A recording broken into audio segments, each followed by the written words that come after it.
Welcome to the Celebration of You. I'm your host, Holly Dowling. I'm thrilled to share with you incredible people from all over the world who are living and leading extraordinary lives. From overcoming immense adversity to discovering the secret sauce to leading with courage and grace. Their stories are going to bring you hope and inspiration. Now, let the stories begin. Oh boy, are we in for a treat today.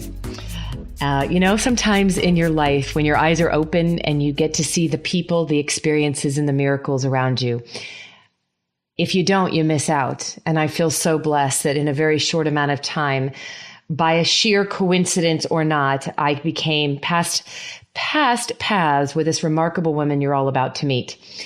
You're about to hear a story that's going to be life-altering.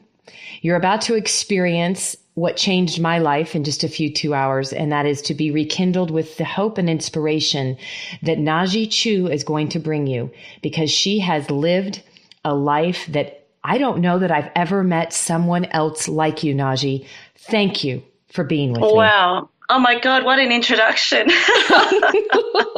You are. You're remarkable. That's incredible. Thank you. Yes, I mean, I really shouldn't take what I've done for granted. And I think quite often we do. We get carried away in the speed of life. And the speed of life, especially with the internet and the speed of information we have these days. So I was so fortunate to have met you as well. I decided to take a 2-week break from Australia and go to New York City. And sat at the bar and I found this amazing woman.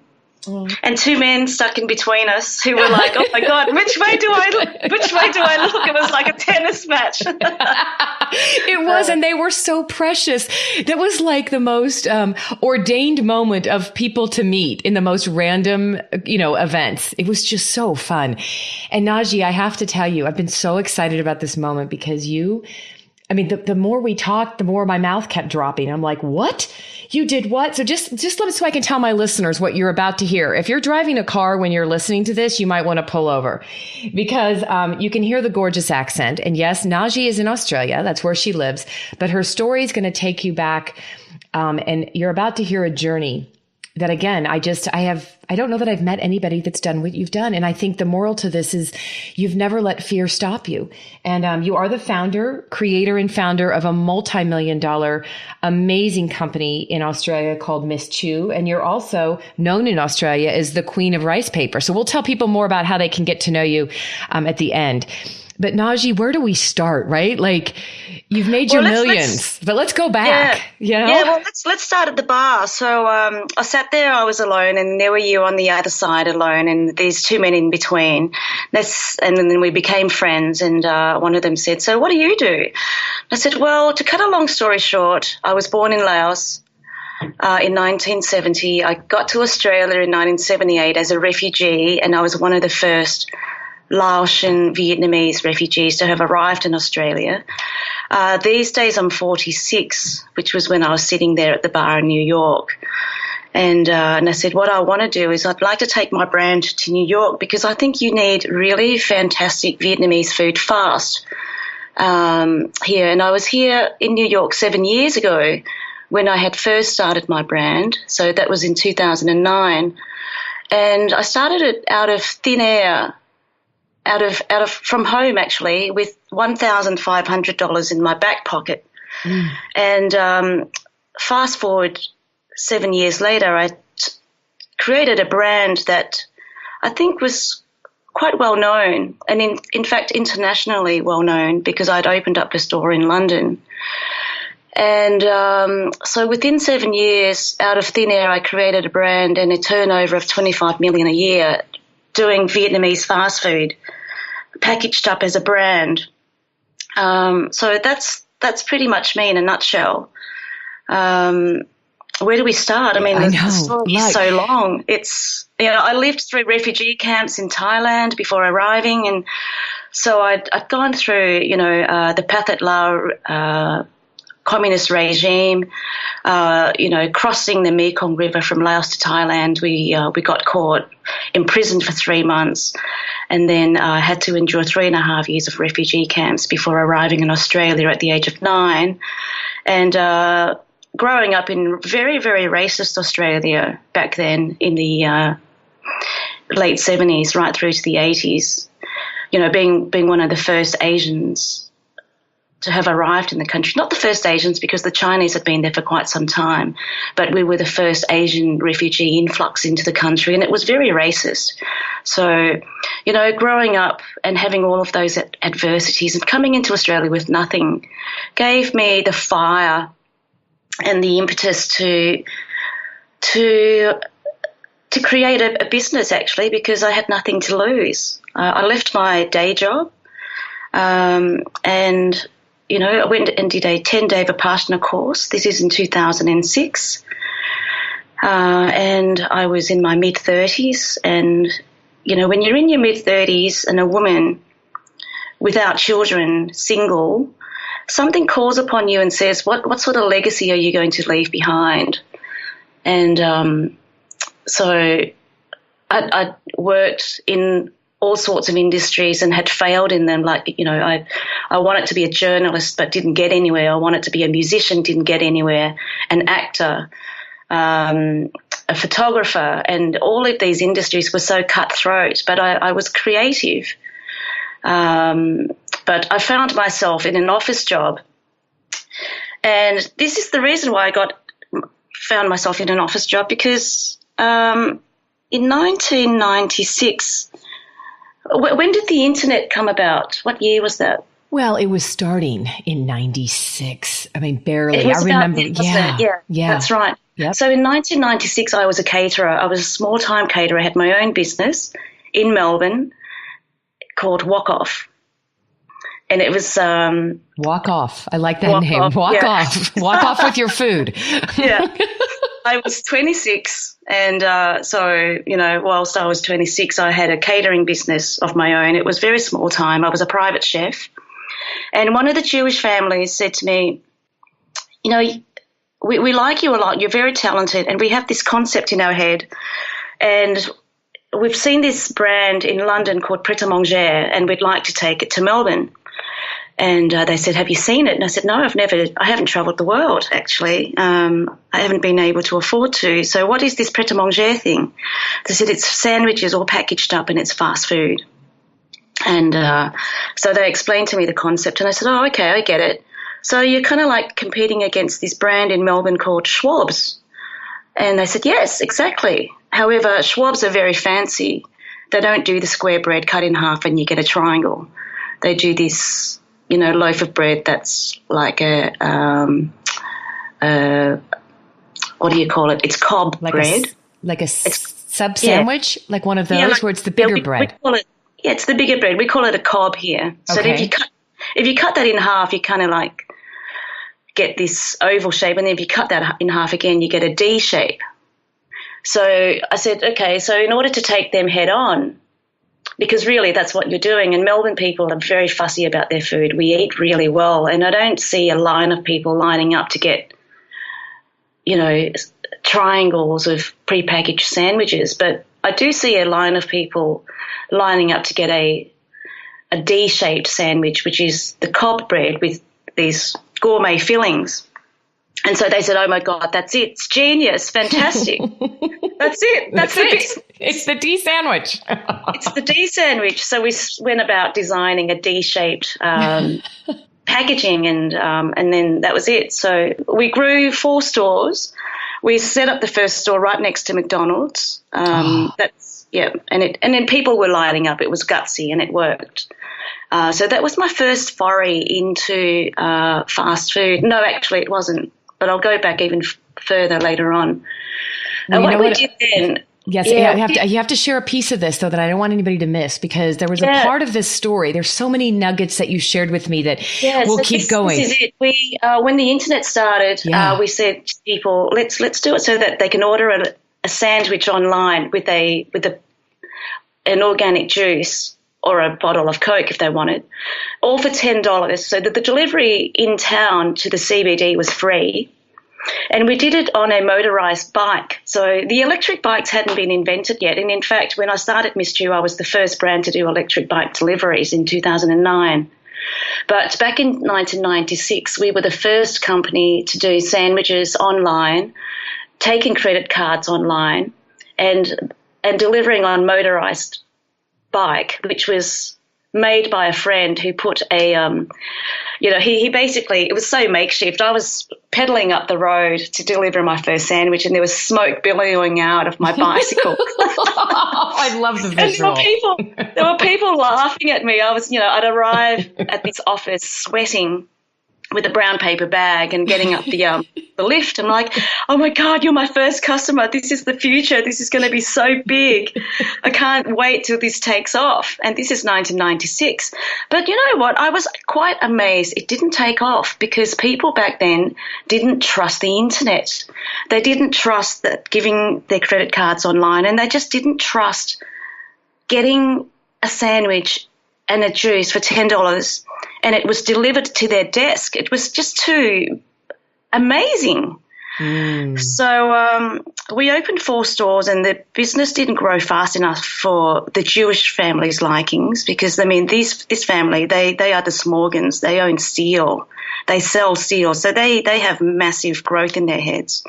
They were projecting 10 stores per year, and we had done 4 stores within 3 year.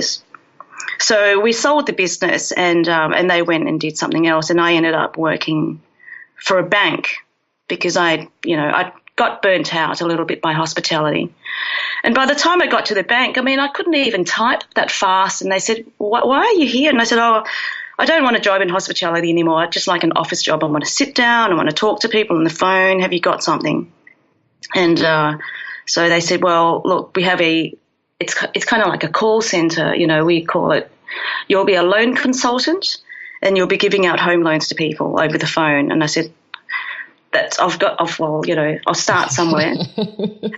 And just picture this. Yeah. Okay. So anyway, 4 years later, I start touch typing, and I'm very, very speedy on the computer. And I learned the corporate culture of what it is to be an office chick.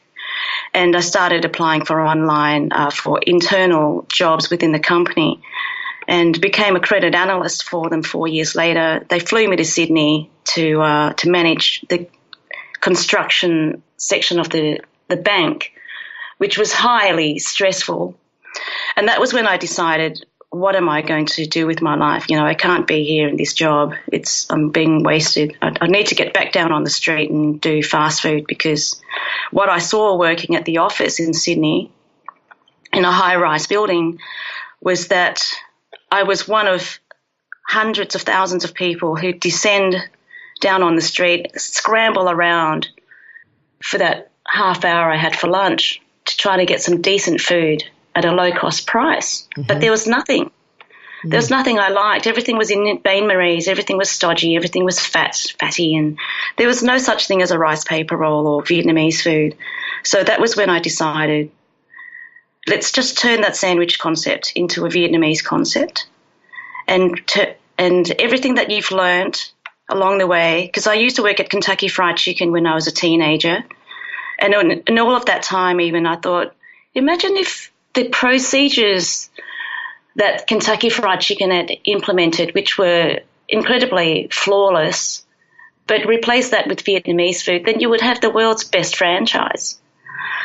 So that's what I did. I decided to create the world's best franchise with all of my learnings. And so I started Miss Chu, and it became a really good brand because, the storytelling was all about the Vietnamese refugee, how the Vietnamese got to Australia. I actually, when my business was taking off, I hadn't had a logo yet. It was just called Miss Chu in words. Mm-hmm. And there was a very negative conversation in Australia at the time, but Australia has always had a negative conversation or a dialogue with the mainstream about refugees. It's the country has actually been built on the backs of migrants' labour, and as well as refugees. And it's a little bit like what your Lord Mayor said. Who's the old guy? Gilliam? Yes. Said a few years back, if you take the refugees out of New York or the Mexicans, what are you left with? you won't have a working force. You won't have people doing all your menial jobs. So I wanted to celebrate refugees, and I wanted to celebrate my heritage. And I wanted to celebrate my business, and I wanted to say to Australia, look, guys, I know for a fact you all love Vietnamese food, but Vietnamese food comes with history. You need to appreciate that. You know, we've come here, we worked for $1 an hour back in 1978, or at least my family did. And a lot of Italians and Greeks who have come here also worked for a few dollars an hour to build you the infrastructure and the fantastic life that you have today. So I took out my refugee visa, and I cut out my face, and I turned that into my logo. And it's still the logo. So if you Google Miss Chu, you'll see this face. It's a young girl, and that's me at the age of 8 in a refugee camp. And it was the actual refugee passport that took me to Australia. So that's the legacy I've now left behind for Australia and this brand. Oh, I love it. I love it, Nahji. Yeah. And it's so powerful. And I say to so many people, you know, I do a lot of talks in front of refugees, and I say to them, you know, if you're struggling to know what it is that you want to use as your business or a logo, just use your refugee visa. Let's just make a movement of it. And if anybody goes online and goes to your website, that's why I love it. And you showed it to me that day. It truly is. That is your logo. And what I love is that you're standing up for what you stand for. And your story that so touched me, and it goes on. I mean, I remember you telling me when you first opened one of your first stores now, for the Miss Chu, and what has become a phenomenon. There was lines of people. You couldn't. There were lines of people. Yeah. And how I became a brand because, one, the food was really good, and two, I was theatrical and I was just honest, and that's what branding is. Do you have a product that is completely honest? Yes, I did. It was great food. It was organic. It was so cheap. People lined up for good, honest food. But you know what? My personality was also so damned honest. If you weren't fast enough getting out your change, I'd say, next. I'm serving the next person. And whilst you're scrambling into your pocket to get the right change, I'm not going to waste 30 seconds. I'm going to serve the next person. Next, it was so theatrical and fast, and it was very, very Vietnam street food. But I brought it to the city. And it just got so much momentum because one day this journalist came. She had a massive following on Twitter, and I wasn't even on Twitter or Facebook back then in 2009. In fact, I didn't even know what Twitter was. I knew what Facebook was. I wasn't on it. And she said, "Oh, my God, I don't think I've received any worse service in my life. Like, you are just outrageous." And I said, "Look, I'm not. I'm just being expedient and efficient. I'm not rude. It's just what it is. You're getting really good food and it's extremely cheap and it's just fast. Take it as theatre. It's not rude." Next. She went on Twitter and said, "I've just been served by the rudest dumpling person in all of Sydney," and called me a dumpling Nazi. She had, back then, she had 12,000 followers, which was a lot in 2009. These days, she's got something like 60,000 followers. Anyway, she did me a favor, and a lot of people heard about it and came. And so it, just the line got longer and longer. Oh. And some days I'd run out of ingredients at 2 p.m. and shut the window and say, "I'm sorry, guys, I've just run out of ingredients." Okay, what problem to have, though? Think about it for everybody listening, right?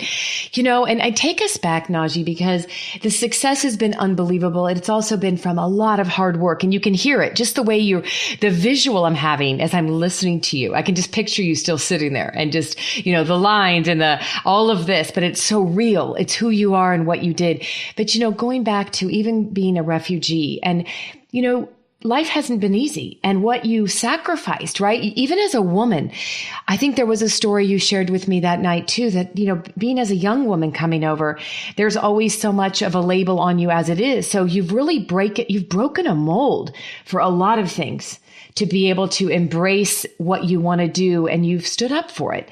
I mean, share with me some of those. You've had some trying moments even within your own family of standing up as a woman. right? Yeah, look, I've been standing up all my life. And in fact, some people say you're so feisty. And I wonder, why did I get so feisty? I mean, I've grown up that way. I've grown up with a baseball bat practically. I had to.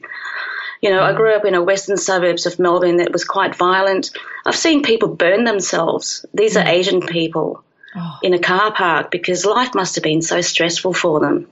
Growing up in a refugee camp when you witness horrific murders and, before my very eyes, I've seen 500 people and I've sat there as one of those 500 being punished because one of the prisoners escaped and we all got punished. And you see soldiers shooting rifles in the air. You see soldiers shooting someone in the head, and you literally do see that as a 5-year-old, blood splattering out of his head. That's just not nice to grow up with. Mm-hmm. That changes your life profoundly. And so I'm going to get teary now. I didn't expect to go there. But it galvanizes you, it makes you a very strong person. Mm-hmm. And I guess growing up in Australia too, experiencing racism, you form a very hard skin, and you start learning the language, and you start getting rid of your accent because you just want to fit in. Mm. And you do all sorts of things like, I wish I was an early child because I grew up in a large family, and that was really difficult. But these days I celebrate everything that was hard about my life, and I turn it into a tool, the tools for success, so I turn everything upside down. You have to. It's the only way to beat the system. You don't let it get you down.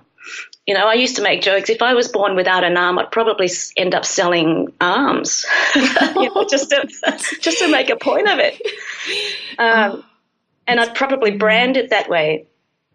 So you kind of like look at the obvious. I started calling myself the queen of rice paper rolls because that's what Vietnamese is. You get dealt lemons, bloody sell lemonade. So, I was one of the first women to leave home at the age of 18 without being married, and that was very hard for my parents to stomach, especially my mother. It was just really culturally not right. And so that was the start of the assimilation process in Australia, even for my parents, and for the nation as a whole, for a lot of Vietnamese people who came into this country. I came out, at the age of 30. I'm gay, and that was also quite difficult for my parents to stomach. My siblings, when I came out at the age of 30, they were like, oh, yeah, and so what? We've known since you were a teenager. I'm like, exactly, right? They're all like, why did it take so long? We've been waiting. When I said it was a family lunch it was a family lunch. And when I said, I've got something to tell you, you could hear a pin drop. This is a big family. They thought I'd killed somebody. And when I said I'm gay, they were like, oh, my God, thank God, is that all? Is that all? They're like, what? All? They were expecting so much worse. They were expecting so much worse, but my parents' eyes were still stuck to the, stuck to the ceiling. And they were like, oh, my God, the worst thing has happened. Our daughter's gay. They didn't know what to do. They walked out and they were in shock. And, look, these days they're embarrassed by it, and they just think, my God, so what? And look who you are, and what, the moment I met you, what makes you so beautiful and magnificent, Nahji, is that all that you've been through, you're right, you don't live in the past. You've taken everything. There isn't a person out there, I believe. I warned everybody, you're going to hear something that's going to change your life. When you're having a really bad day and you think you can't get out of the black cloud, I think of you, Nahji, like what you've done, what you have. Thank you. Well, love, you have it's like, I wish you lived closer because I feel like, I told you that night, you've got to write a book. And it happened that we had a publisher sitting between us. So there's a whole nother thing that we're going to put on your plate of things to do next.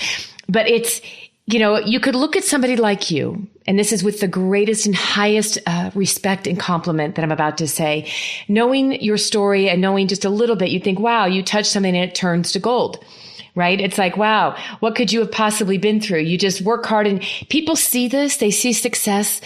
And when they don't know what it's taken and what you've come through, what you've been through to be the person you are today. I mean, that's why this show, it's about the celebration of you, Nahji. You're like I just wish I could hug you through the phone. This is what I'm doing right now. I'm hugging you through the phone because. Thank you so much. I mean, I love life. I embrace life, and that's the reason why I love life and embrace life is because I know what it's like to have lost it all and build it back up and even to lose it all again.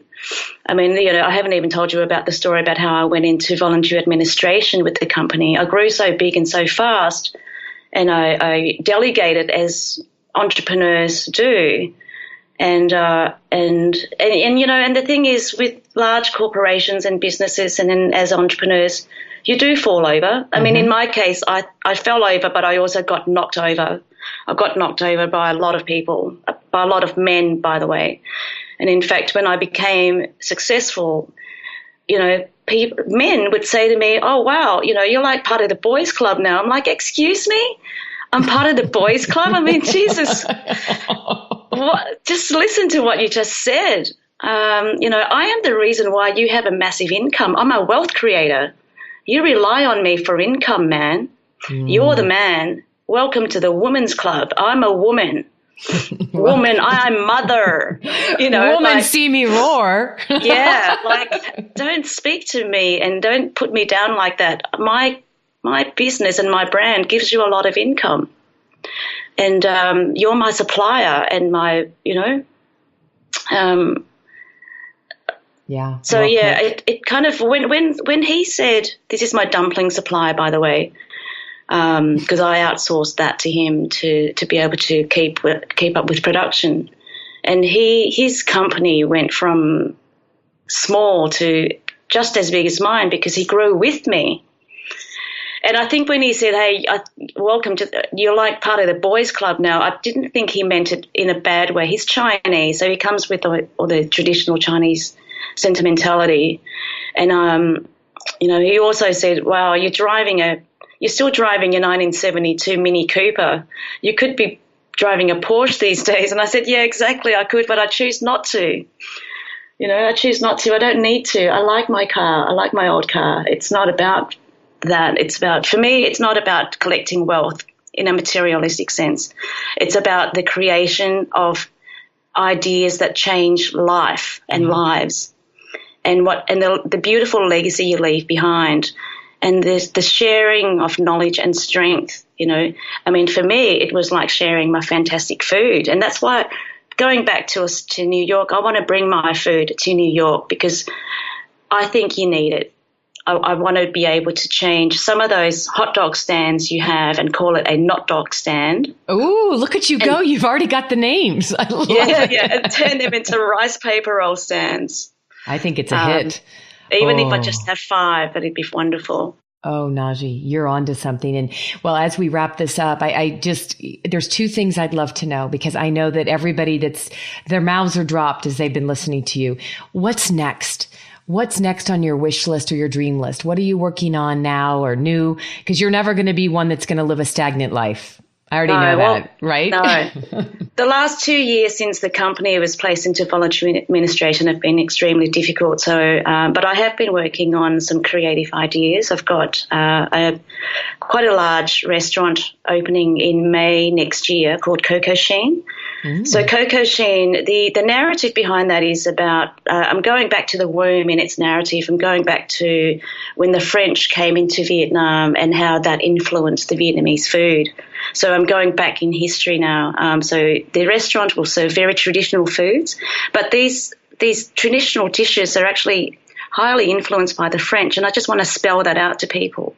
Even the rice paper roll was influenced by the French because if you look at the rice paper crepe, that's influenced by the French, and the Vietnamese just decided to turn that into a rice paper because, one, it was a country that was poverty-stricken, so it was, what we did was just rice, water and salt. Amazing. Very thin, and, it was an encasing for binding salads and ingredients together. So things like that, things like the pancakes, that's French. the steamed crepes we do, which is also very French influenced. The language, the alphabet, A, B, C, D, E, Roman numerals, all that was brought in by the French, because before the French came in, we were writing in Chinese script. And so these are all the obvious things we take for granted, which is now going to be spelt out through the brand Coco Sheen. And my fast food brand is called Coco Chu. So that's the extension of Miss Chu. Okay. But this time she's older, she's wiser. I love it as you said yes. that. Yes. She's a little bit meaner, but in a nice way. Yeah. Got she's a little confident. more sass. A little more sass. Yeah. That's right. She's stepping it up 10 notches. Ooh, so that'll open in May next year. I love it. Well, and also, you know what I'd love? There's so much wisdom. There's so much that you could offer. So I'm going to just ask you top of mind. If you could give yourself, your 25-year-old self, advice based on the life you've had, what would you give your 25-year-old self? Wow. Trust your instinct and go for it. Like, really fight for what you want, and envisage what you want. Put a clear picture in your head of what it is that you want for yourself in the future. And invariably, your mind and your body just goes towards it. If your visual is that strong, it'll just go there. Same with love. We suffer from love because we are afraid of rejection.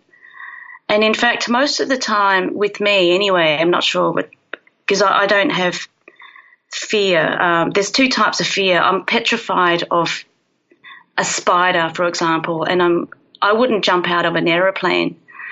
But I don't fear the other side of things, like risk-taking. So if you fall in love with someone, or if you find someone attractive and you really just want to cuddle them or kiss them or make a move, and if that gut instinct is so strong, go for it, because you know what? In all of the times when I've planted someone a kiss because I loved or just felt an incredible crush on them, it has always worked out. So trust the instinct and go for it. Mm. And you know, I love that you just said that and you tied it to both life and what you're doing and also love. And you know, the visualization, we talked about it that night. I want people to know the brain is a very magical, powerful part of who we are. And when we visualize, you actually embed it with the visions of what you want, right? And you begin to create the manifestation of what's to come.